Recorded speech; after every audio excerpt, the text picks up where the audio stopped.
Tayo po'y manalangin. Kaya niyo po pang Diyos, muli niyo po kami sa pamagitan ng mga salita. Naniwala po kami pang Diyos ang inyong salita ay totoo, katotohanan, at sa kapamaraanan ng paggalaw ng Espiritu ng Diyos sa buhay namin, even as we submit the outwork of the Spirit of God, ayan niyo po makita niyo po kami submitting to your perfect will.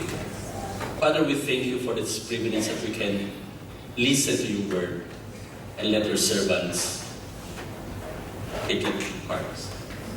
In Christ's name we pray. Amen. Ang ating Panginoon Jesus po, every now and then, as the situation warrants it, to challenge the status quo. Pag sinabi po natin status quo, yan yung kung ano ang nangyayari na sa ngayon. Sa ilang mga pagkakataon, as we know that Jesus has the wisdom and His wisdom Himself, sa mga pagkakataon na kinakailangan niya magsalita, siya'y nagsasalita. At sa pagsasalita niya ito, ay nagbibigay siya, hindi siya nagbibigay, should I say, ng space na baka may masaktan, baka merong magtampo. At dito sa pagkakataon na ito ay gusto po natin tignan ang bahaging ito sa buhay ng ating Panginoon Jesus. Nais ko pong bigyan pansin natin ang buong kabanata ng Lucas, kabanatang 5. At mapapansin po natin, kung pupuntahan po natin mismo yung context, yung sa bahagi ng binasa, ang katanungan kasi ng ating ng mga tao ay ganito. In verse 33, they said to them, yung mga disipulo ni Juan ay nagfa-fast at nagpray-pray. Yung mga disipulo na mga Pariseo, nagfa-fast rin pati nagpray-pray. Pero bakit ang yung disipulo ay kumakain at nagdre-drink? Ibig sabihin, they go merry. They do merry-making, sort of. At hindi sila nagfa-fast at nagpray-pray. At isa sa mga parabolang sinabi ng Panginoon Jesus ay yung pagsasabing dito sa talatang 26. No one tears a patch from a new garment and sews it on an old one. Walang kukuha ng isang piraso magmula sa isang bagong tela, kinukuha nito, ginugupit at inilalagay sa lumang tela. Okay? If he does, he will torn the new garment, and the patch from the new will not match the old. Diba? Tapos ay sinabi niya, wala rin nagbubuhos ng bagong alak sa isang old wineskin sa kalalagyan nito. If he does, ang new wine ay magbe-burst, i-burst niya yung skin ng wineskin, yung old wineskin, at hindi lamang masisira yung wineskin, kundi maging ang wine ay bubulwak o matatapon. So, sabi niya, walang bagong alak ang ganun ang kapamaraanan na binubuhos sa lupa. Kaya nga kinakailangan, ang bagong alak ay dapat ibuhos sa bagong kinalalagyan nito, sa bagong wineskin. Ito po yung sa okasyon na kung saan ay narito ang ating Panginoon Jesus. Nadaanan niya si Levi, o ang tinatawag po natin si Mateo, na siya sumulat ng unang gospel, the first gospel according to yung pagkakasunod-sunod dito, the gospel according to Matthew. Si Levi na ito ay isang tax collector. Ang uri ng trabaho niya ay, kumbaga, isinusuka ng mga tao sa mga kababayan niya. Sinusuka dahil sa unpopular, at dahil sa siya ay nagtatrabaho in behalf of the government ng mga Hudyo, ng mga Romano, na siyang sumakop sa kanyang bayan. Para bang ganito lang yun eh.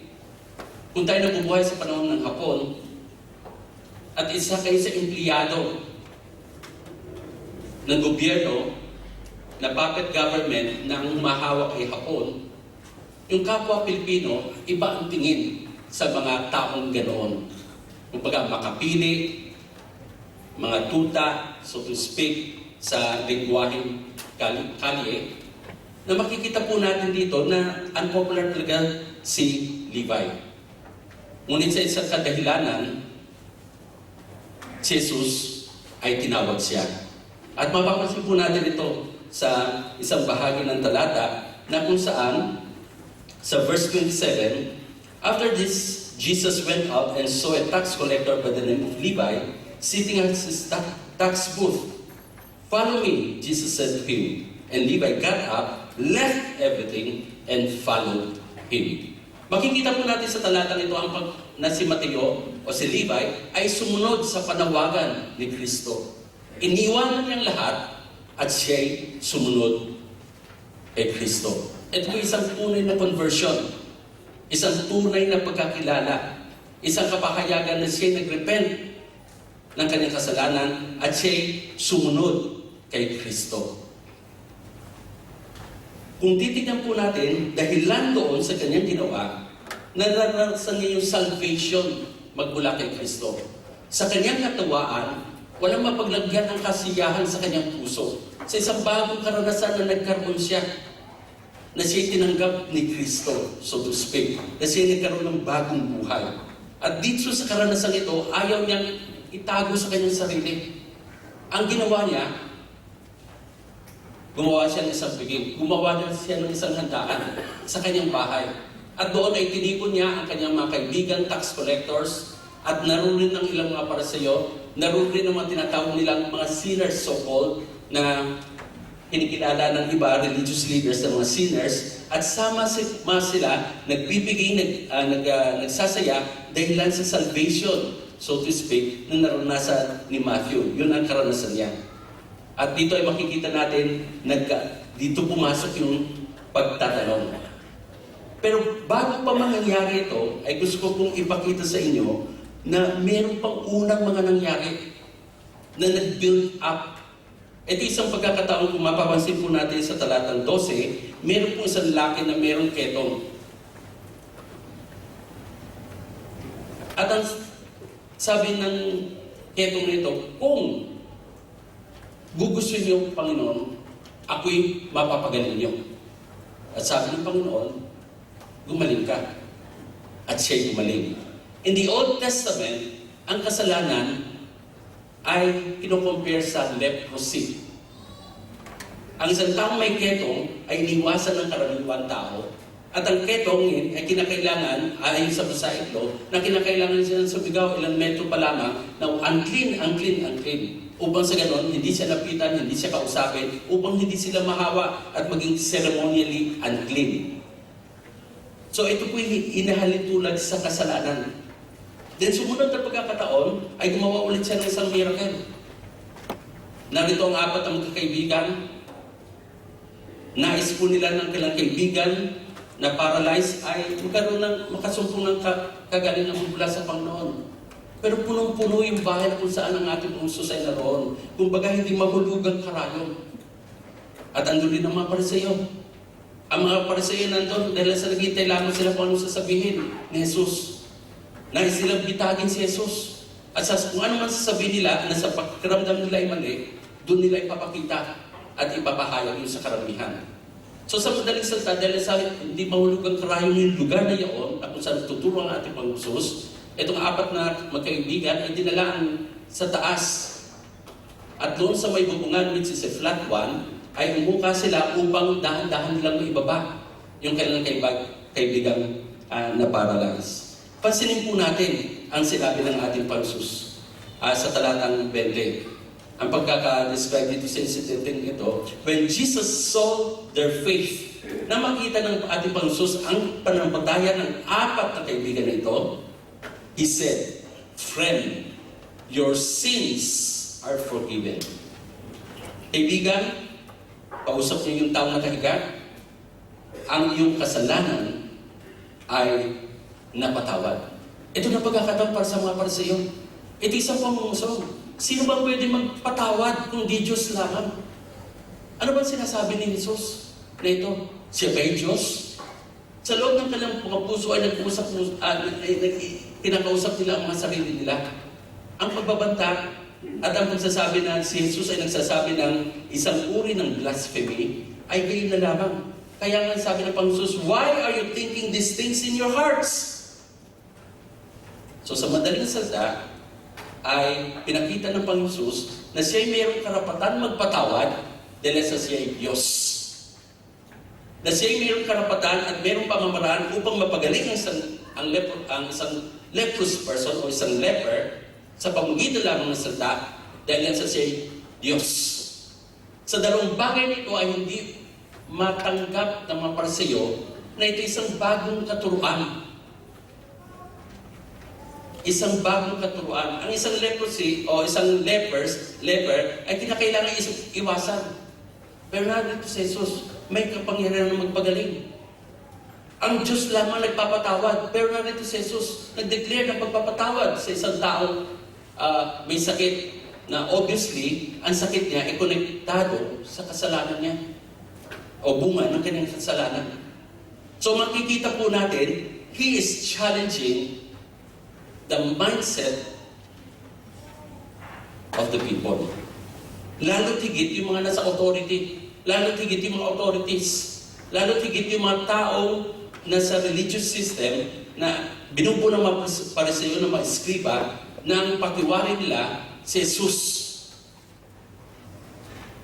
ay anak lamang ng isang karpentero, anak lamang ni Maria, hindi siya ang anak ng Diyos, hindi siya ang Diyos. Mapapansin po natin, let's talk about the wineskin ngayon. Ang alak in the Middle Eastern time, nilalagay nila sa mga hides, animal hides, o mga balat ng hayop. At ang usual na pinipili lang balat ng hayop ay yung balat ng mga goats, mga mountain goats, o yung mga rough goats, o yung mga wild goats. Ang gagawin nila, kinakailangan nila patayin goats, at babalatan nila, at sa pagbabalat nila yon, pinapahiran nila ito ng langis upang masoften, at pagkatapos doon, ibubuhos nila ang alak, at yung alak na yon, na bago, ang siyang magfa-ferment at gagawa ng sariling hubog. Nakuha niyo po yun? Sariling hubog. Pag nag-ferment talagang lalaban yung alak, yung bagong alak, through fermentation, at gagawa ng hubog yon. At dahil sa sariwa, bago, madaling mahubog. Kasi bago yung hides. Pag ginawa mo, nagbuhos ka ng lumang alak sa bagong alak, should I say, sa bagong lalagyan sa hides na luma, ay masisira, bubulwak ang tubig. Ngayon po, ang gusto kong pakita sa inyo, meron dalawa kasi interpretation ito eh. Ang wine po, usually in the New Testament, ay pwedeng maging isang type ng tinatawag po natin banal na espiritu. Naalala niyo, sinabi na po sa Pablo, be not drunk with wine, but be filled with the Spirit.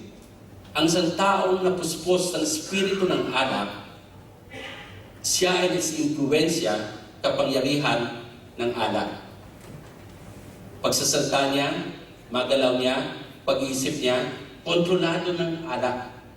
At ang sabi ni Apostol Pablo dun sa katuruan na yon, kinakailangan mo mapuspos ng banal na Espiritu, at sa kapuspusan ng banal na Espiritu ay ang bunga ng Espiritu, ang impluensya ng Espiritu ng Diyos ang makikita. Now, at this point in time, sa early part ng ministry ni Jesus Christ, naghahanap siya ng mga disipulo. Isa sa mga tinawag niya ay si Matthew na si Levi. Okay?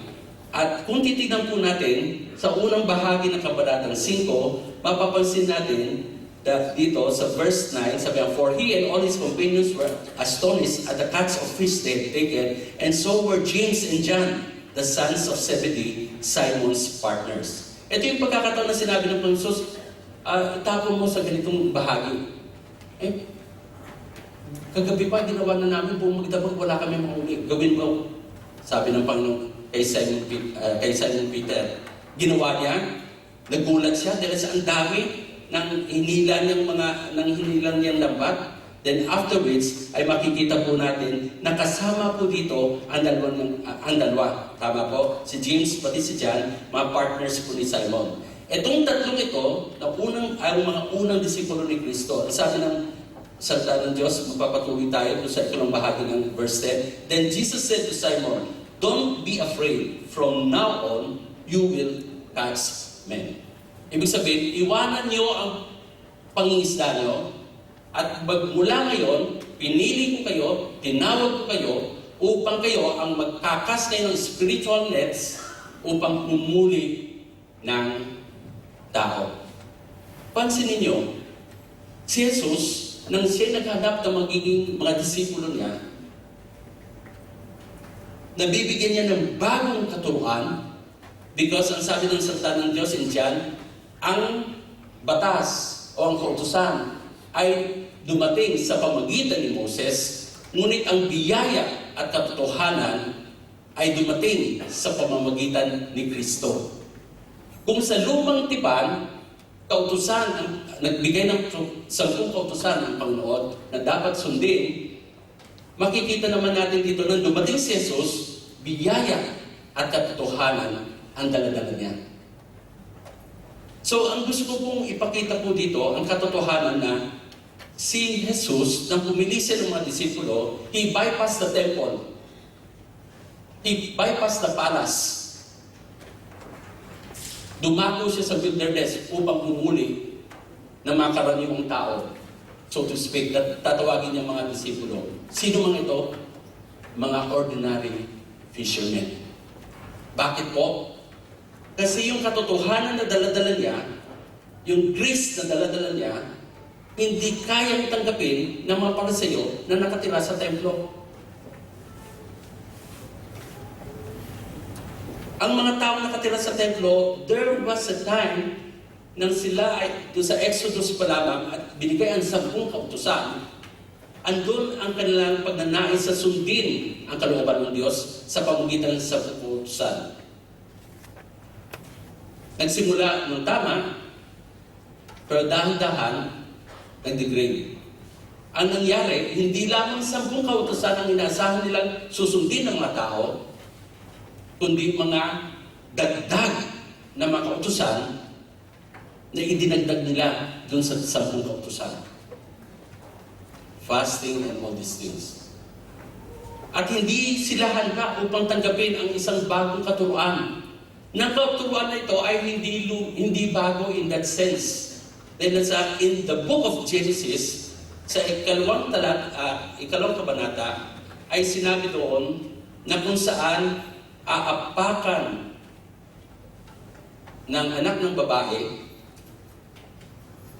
ang ahas at tutuklawin ng ahas ang sakong ng anak ng babae, ng seed ng babae, while itong serpent ito, ang kanyang ulo ay makakras. There will be a final defeat para dito.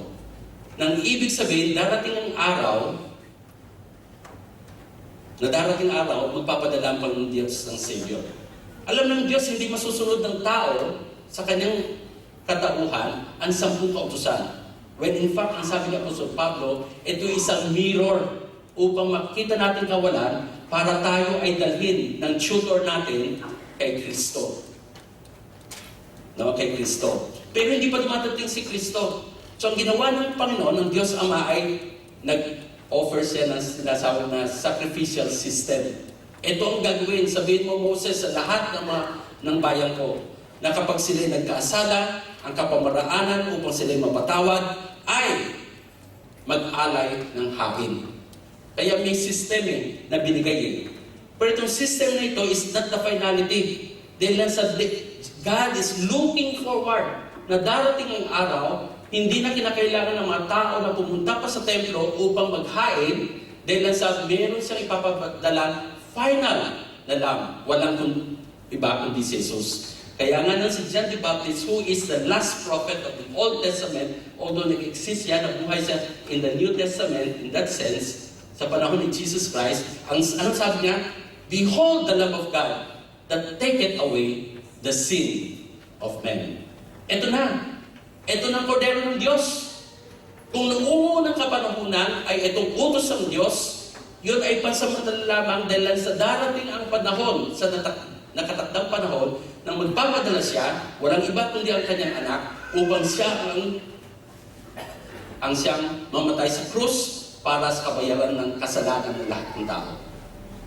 Ang mga Pariseo, hindi sila handa. Gusto nilang manatili sila doon sa kalalagayan kung ano na nabuksan sa kanila.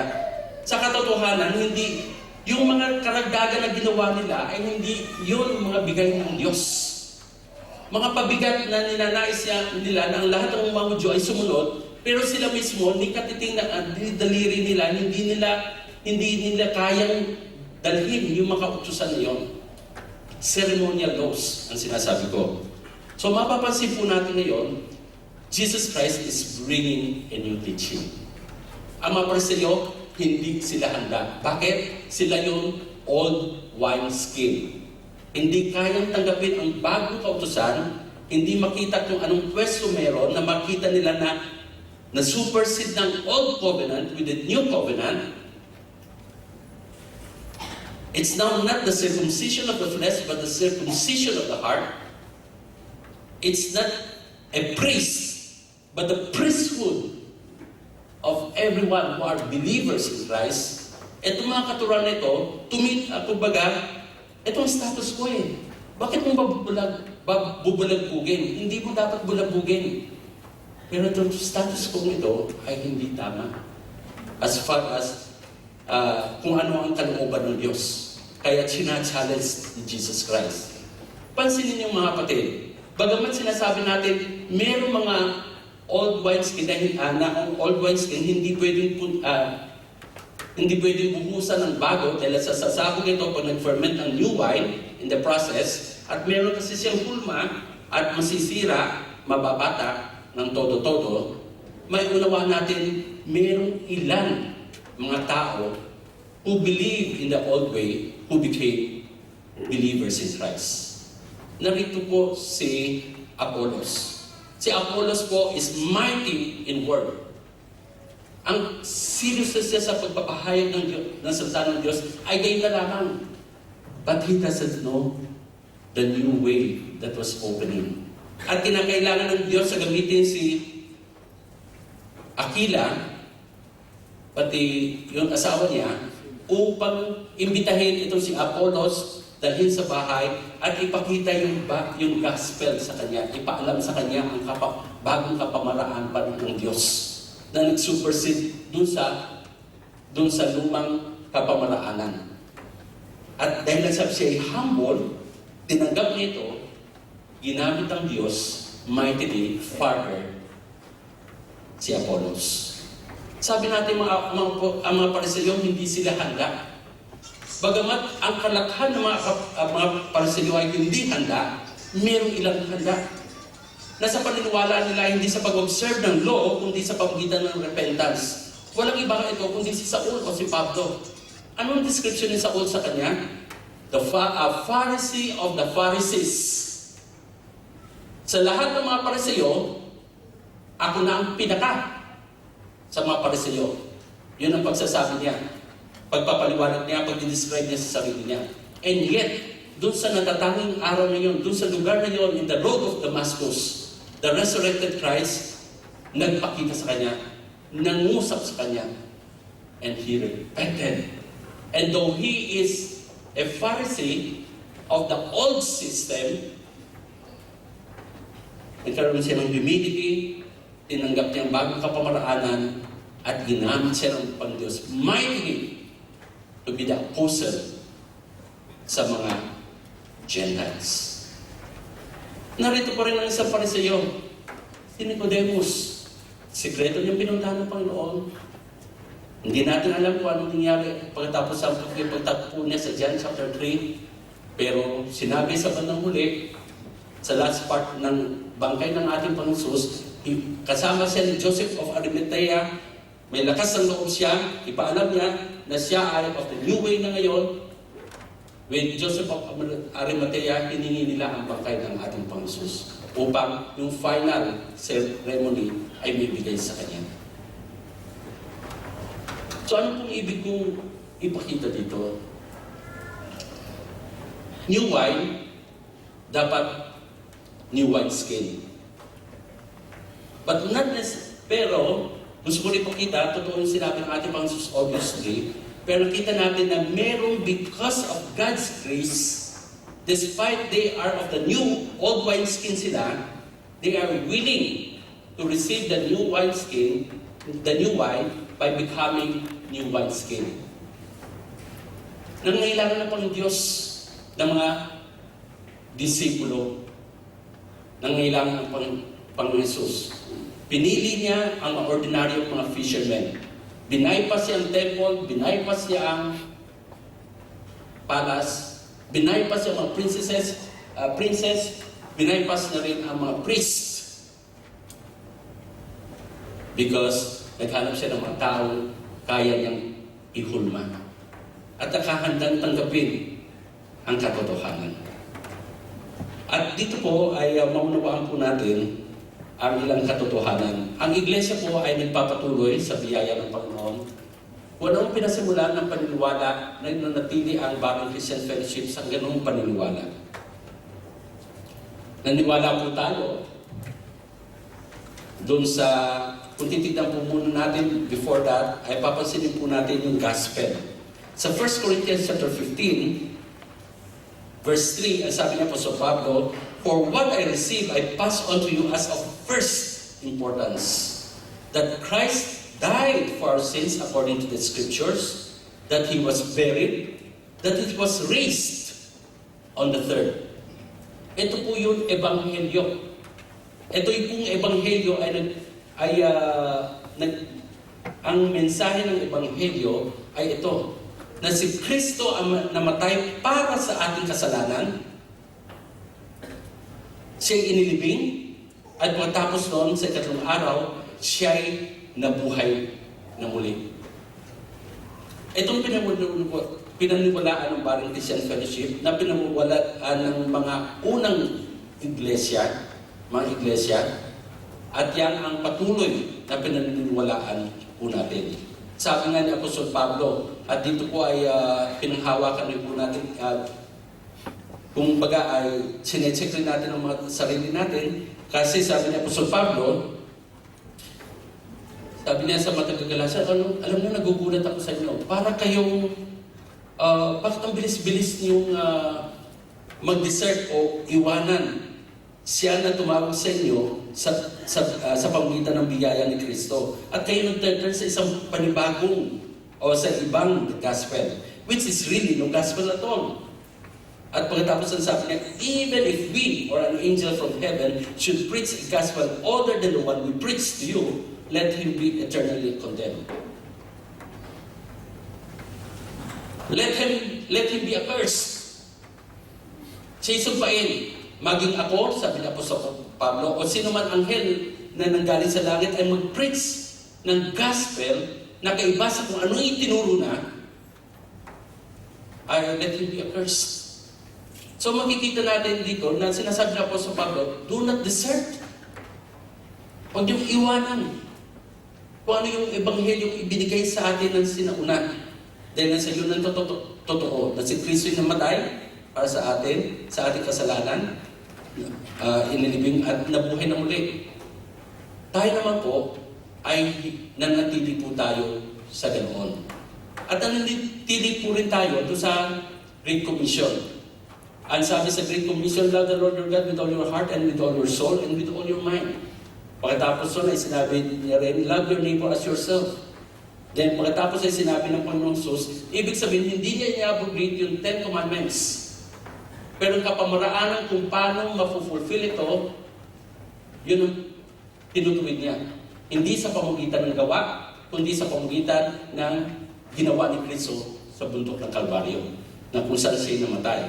At dito ang sabi ng ating Panginoon Jesus ay, mahalin mo yung Diyos, mahalin mo yung kapwa, at sa pamamagitan ng pagtupad mo dito sa unang dalawa, which is the same, to some extent they are related, may unawaan nyo na the law, the first 5 books of the Old Testament, and the prophets, the rest of the Old Testament books, dito nakabitin ang lahat. Ibig sabihin, mahalaga. At naniwala po tayo, this is what was the response of Jesus Christ when He was asked about kung anong pinakamahalagang kautusan. Then, Dito ay sinabi naman ng ating Panginoon bago siya umalis, ito po yung Great Commission na hindi Great Commission sa iglesia natin. Ito pa rin ang main na tinutugok ng iglesia natin. Make disciples, baptizing them, teaching them. Ito po ang patuloy na sinusunod. Magpasimula ng ang Balik Christian Fellowship ay kinol into existence ng Panginoon. Magpahanggang ngayon na sa biyaya ng Panginoon ay nagpapatuloy tayong sumusunod sa Kanya, ay sinusundan rin natin ang Kanyang Great Commission. Nais ko pong ipaalam sa inyo mga kapatid na ito po isang artist impression ng kung ano ang ating vision. Nang nagpasimula ang purpose-driven church ni Rick Warren, pinag-aralan nito ng pamunuan, then we decided the gospel remains the same. Ang pamamaraan kung paano natin magiging effective tayo upang magampanan nito, itong gawin natin. So meron po tayong tinatawag ng 5 purposes kung bakit nag-exist ang local congregation nito. Katulad ng ibang local congregations who follow that kind of paradigm, yung mindset na ganoon. Nakita po natin mga kapatid, yung tubig ay ang balon ay sumasagisag sa ating Diyos. Ang tao nito ay sumasagisag kay Kristo. Ang tubig ay sumasagisag sa banal na Espiritu. At ang balde o yung container na yon, pagkuha ng tubig ay sumasagisag sa bawat mananampalaya. In our case, bawat miyembro ng Balik Christian Fellowship. Ginagamit tayo ng Diyos, pinupuspos tayo ng tubig, pinuputo tayo ng tubig, pinifil tayo ng kanyang Espiritu upang tayo ay gamitin upang i-fulfill itong 5 purposes, itong 5 charges na ito. At makikita po natin, ang una ay worship, loving God. Then, ang ikalawang purpose po natin na pinupursu ay ang ministry, and that is loving others other than us, and that is loving our brethren and loving those people who are not yet in Christ. At ang kapamaraanan upang ipahayag ng ating pag-ibig sa mga wala pa kay Kristo ay dalhan sila ng mabuting pabalita. Pagkatapos doon ay sila ay maka-fellowship natin, maging kamiyembro ng pamilya ng Diyos at kamiyembro ng local na church sa katulad ng Balik Christian Fellowship. Pagkatapos doon ay tuturuan natin, teaching them, i-disciple natin upang sila man ay katulad natin patuloy na hahayo. Doon sa sistemang ginagawa po natin at the time, nagiging specialized ang group ng evangelism. Na para bagang ang tingin lang natin, basta ang gift ko ganito. Sa music ako, sa pagtuturo ako, sa service ako, sa pag-drive ako. Yung iba't ibang gawain dito, yun ang gifting ko, doon ako. We recognize lahat ay hindi binigyan ng pare-parehong gift. We recognize that diverse ang gifts natin. But then, we also recognize na we are all witnesses. And we recognize also that evangelists are gifts. Gift na binigay ng Diyos sa kanyang iglesia. Isang manggagawa na binigay rin ng Diyos sa iglesia. But then, ang nangyari, nagdedepende tayo sa evangelism din. Okay? Nagpapatuloy po ito, and gusto ko po sabihin sa inyo, nung ako ay pinahintulutan na pa Diyos sa mapunta sa Canada, ay napakinggan ko ang sinasabi ng mga iglesia, kung at least dalawang iglesia na pinuntahan ko, na kung saan ang mga miyembro natin ay andon, sabi nila, talagang very effective na mga workers po ang na-train ng iglesia nyo para makarating sa amin. And we are blessed. And we thank the Lord. Dahil sa pamagitan ng 5 purposes na ito, ay nakita po natin, ay naging kagamit-gamit po ito.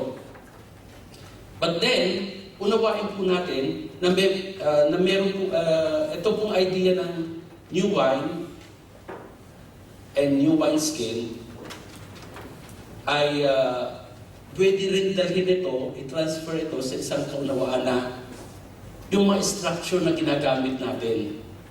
Yung structure na ginagamit natin, Yun tinatawag po natin new wineskin.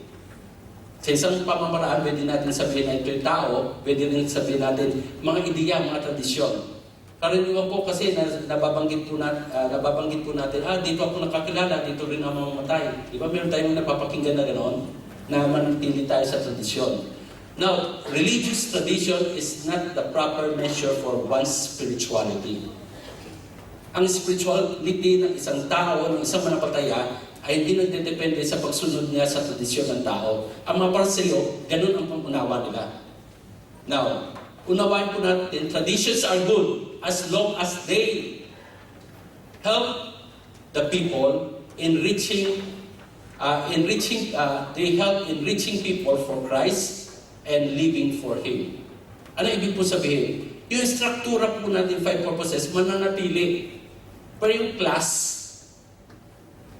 minodify natin. Tama po? Minodify. Wala na tayong class sa sinasabi ngayon. Binago na natin eh. Dahil sa pagbabago nito, ay maunawaan po natin, hindi tayo nagbabago ng mensahe ng Ebanghelyo. Ang sinasabi lang natin, tignan natin itong kapamaraanan nito kung pwede gamitin ng Panginoon upang higit pa na maging epektibo tayo para makapagdala pa ng kaluluwa sa Diyos, makapag-disciple sa Diyos, at nakita po natin itong isang konsepto na kung sa cell churches ay ginagamit ng Diyos sa karamihan. Sa Korea, ginamit yan. Sa Bogota, ginamit yan. Pero G12 ang tawag nila. Meron sila number of disciples. Si Joel Comiskey ay tinuturo niya. Pumunta siya sa iba't ibang mga churches, na cell churches, pinag-aralan nito, and he came up with some books about it. At yung mga pinapakita po natin sa bulletin is sulat po ni Joel Comiskey. So what we have done is, ano ba meron na tayo? Ano ba itong struktura nito? Pinasok natin at tinignan natin yung mag-fit sa atin na kung saan ang pinakamahalaga lamang dito ay magiging mas effective tayo. Hindi tayo pwedeng manatili na sabihin, we have never done it that way before. Ay, hindi naman natin ginagawa yung dati noon eh. Pag ganun ang ating mindset, ayaw natin magbago. Hindi naman binabago ang gospel eh. Ang binabago, yung approach. Sinasabi, dumating ang pagkakataon, patuloy pa rin yung 5 purposes, pero titignan natin na mas effective itong discipleship making ng cell church. And that is what we are doing. We don't want to change just for the sake of changing. We want to change because if it will mean more effectiveness for Christ, without diluting the gospel, we will do it and we will conform to the changes. Because we don't want to be a dying church, we don't want not to be able to fulfill effectively the Great Commission that was given to us, 2 great commandments that Jesus said is foremost, for which the Old Testament upon which the Old Testament hangs on. Sabi kasi ng iba, if it's not broken, why fix it? Meron tayong mga problema eh. Ang nakikita natin, ba't hindi natin na-maintain yung mga bisita? Ang daming bisita ang dumarating, pero hindi natin na-follow up. Then eventually, itong konsepto na ito ngayon na ating tinitig, ay with the life group, mayroong pamamaraan para ma-conserve ang mga bago. Paano? Immediately, ikukonekta sila sa mga LG o mga life group ng bawat isa. Sabi natin, tayo hindi natin, Pastor, huwag mong habulin na dumami tayo. Ang habulin nyo, manatili tayo, na faithful tayo. Ang tanong ko ay, problema ba kung i-desire natin na katulad nitong talatang ito, ma-enlarge yung God's territory?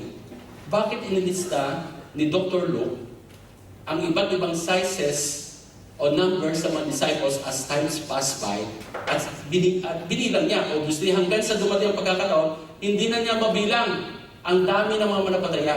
Is God against numbers? Ang Diyos gusto niya marami makakilala. At hindi lamang makilala, makonvert sila in such a way na maging disciple, maging disipulo ni Kristo upang sila man ay makasama natin, makatuwang natin upang i-share ang gospel. Ito po yung puntos natin. We are not changing the gospel, because there's only one gospel. But now, we will still maintain the 5 purposes because we believe that the 5 purposes ang siyang may hawak ng Great, sinatawag natin yung Great Commandments, yung dalawang Great Commandments. At naniwala rin tayo ang Great Commission para makapag-disciple tayo, itong gagamitin natin. And we are in sa ganitong kalalagayan natin. Now, ito enlarge God's territory. No? Enlarge, stretch, lengthen, spread out. Yan po ang tema ng ating iglesia.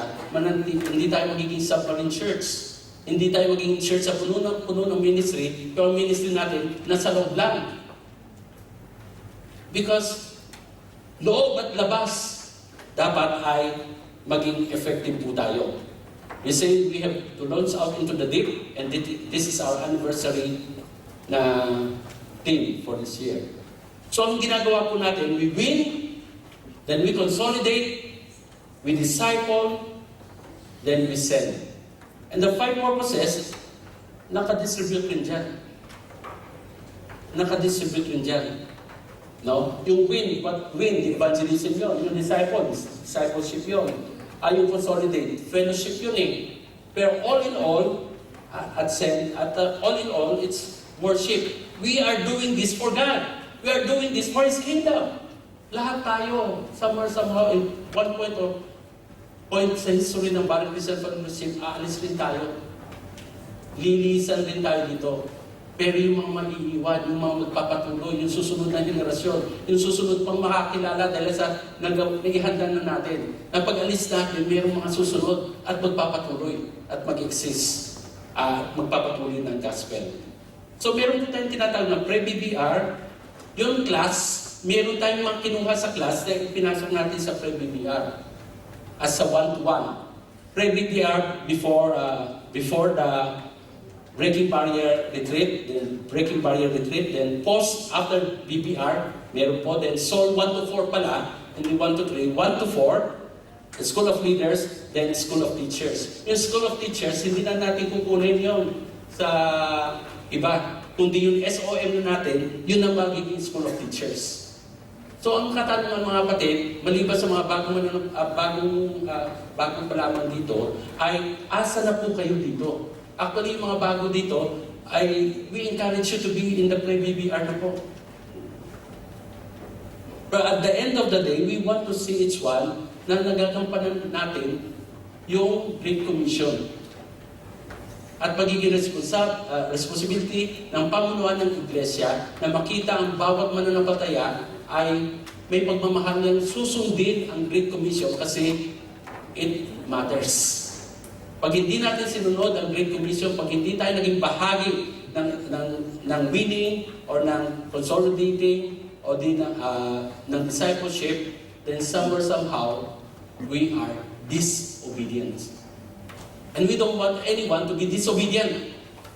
And we want sa kautusan ng Diyos, sa sinasabi ng Diyos, and we want you to see yourself, asa na po kayo dito? Kung titignan po natin ang program at titignan po natin ang likuran nito, ay meron pong continuous na attendance na inilalagay kung ilan ang dumalo sa after the worship. At ano po yung, ilan po ang dumalo last week? 100 total. 184. Kayo po ba'y bahagi doon? Nakita niyo po, kinostong build yung ibang mga bagay. Ngayon po, meron tayong 12 kapatiran na hindi natin kasama for the next 2, including this, 3 sessions, 3 worship services. Asan sila? Andun sila. Nag-BBR sila, nag-Breaking Barrier Retreat. Bakit? Kasi hindi sila pwede makasama doon sa overnight dahil sa uri ng sitwasyon na meron sila. Pero ayaw namin na hindi nila maranasan yon. Hindi sila makadaan doon kasi pwede gamitin ng Panginoon yung kapamaraanan na yun upang kung anumang mga barrier sa pumipigil sa kanila upang sila lumago sa panapataya, ay ma-renounce nila yun, may suko nila sa Panginoon, upang wala sila dala-dalang bigatin, upang magamit sila ng Panginoon. Are you with me? At kung makikita niyo mga kapatid, kayo ay dapat naging bahagi ng LG ng life group. And we want you to be part, kasi ito dito magkakaroon fellowship sa mas maliit na grupo.